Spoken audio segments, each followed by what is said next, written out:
तो नारद जी ने लौट जाना चाहा। तब तक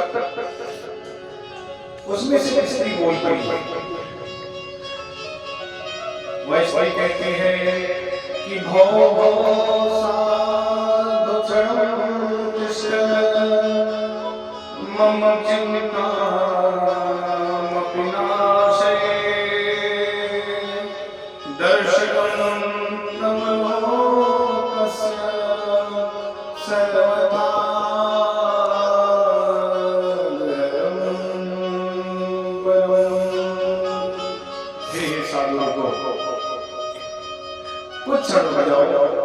मम चिंता कहा आप जैसे महात्मा संतों का दर्शन ही सभी पापों को नष्ट कर देता है। नारद जी ने उस स्त्री की प्रेम मधुर वाणी को सुना तो नारद जी गए उसके निकट चले गए। नारद जी ने कहा दासत्वं कामोचेव नार्या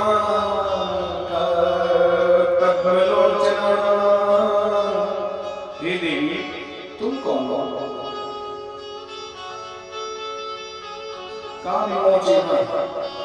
ये दो पुरुष अवस्था में पड़े हैं, ये दो कौन है?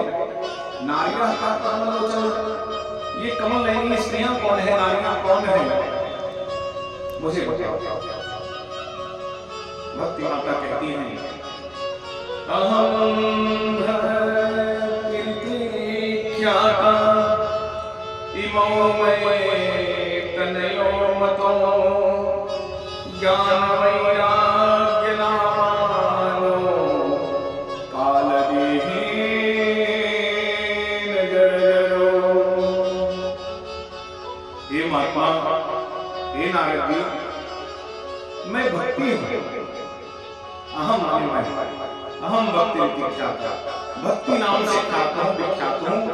इमौच तनय मतो, ये दोनों मेरे पुत्र और ज्ञान और वैराग्य अचेत अवस्था में वाले।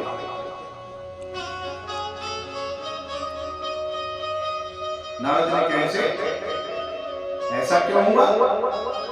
कहा इसलिए हुआ कि उत्पन्ने द्रविणं साहं वृद्धिं कर्णाटके गतः क्वचित् क्वचित् महाराष्ट्रे गुर्जरे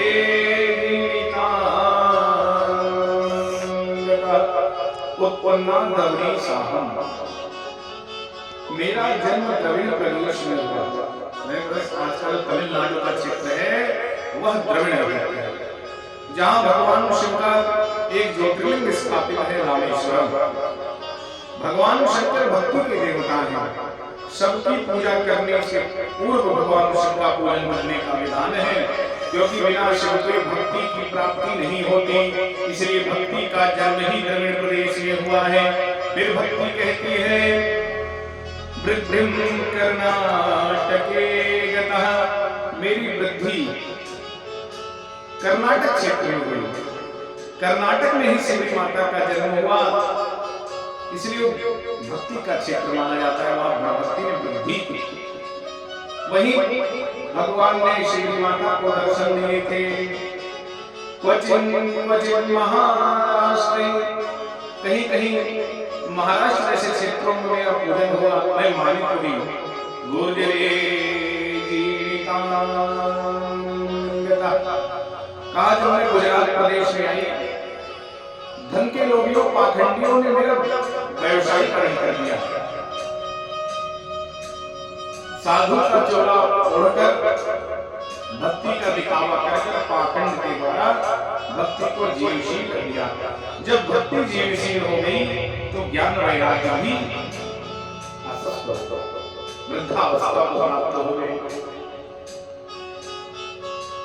कहने का अभिप्राय है बंधुओं कि भक्ति के बिना जो ज्ञान होता है वह अंधा होता है, और ज्ञान के बिना जो भक्ति होती है वह लंगड़ी होती है, वो अंधा होता है। इसलिए भक्ति के साथ जो ज्ञान आता है, ज्ञान के साथ वैराग्य आता है, वह उत्तम माना गया है।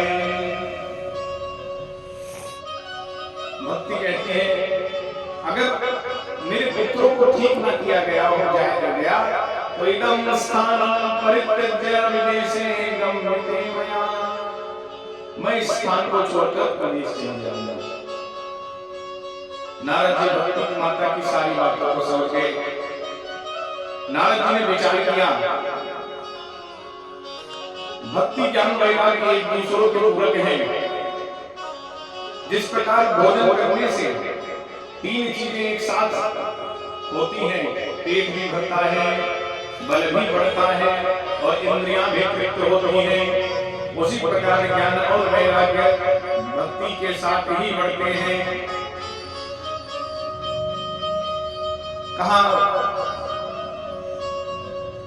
कि माता युवा और पुत्र वृद्धावस्था में, ये भी ठीक नहीं है।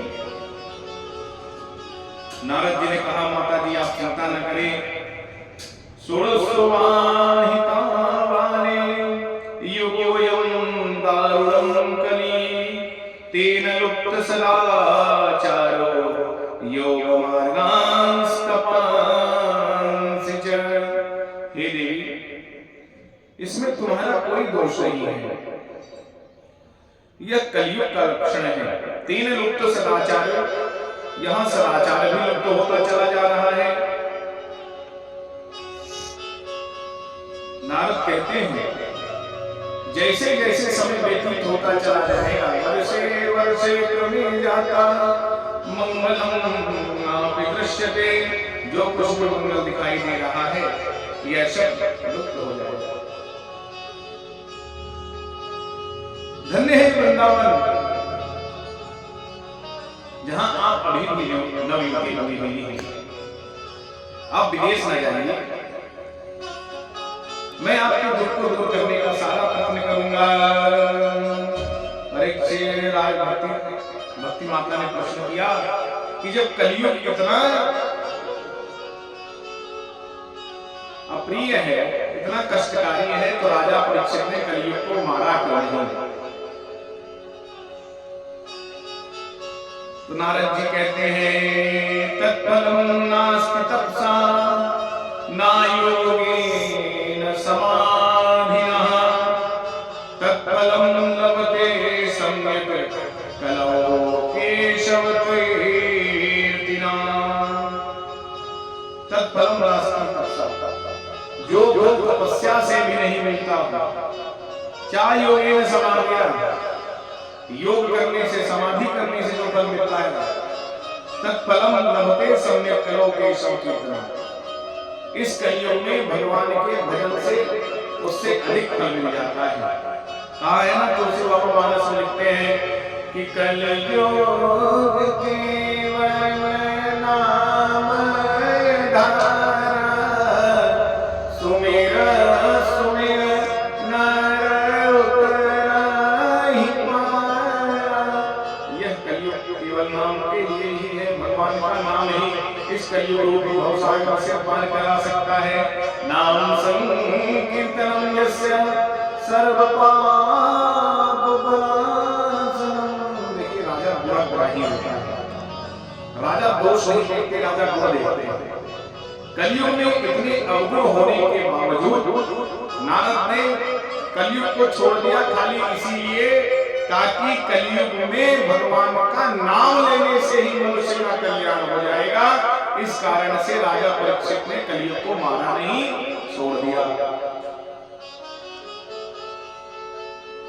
भक्ति माता प्रसन्न हो गई। भक्ति माता ने सुंदर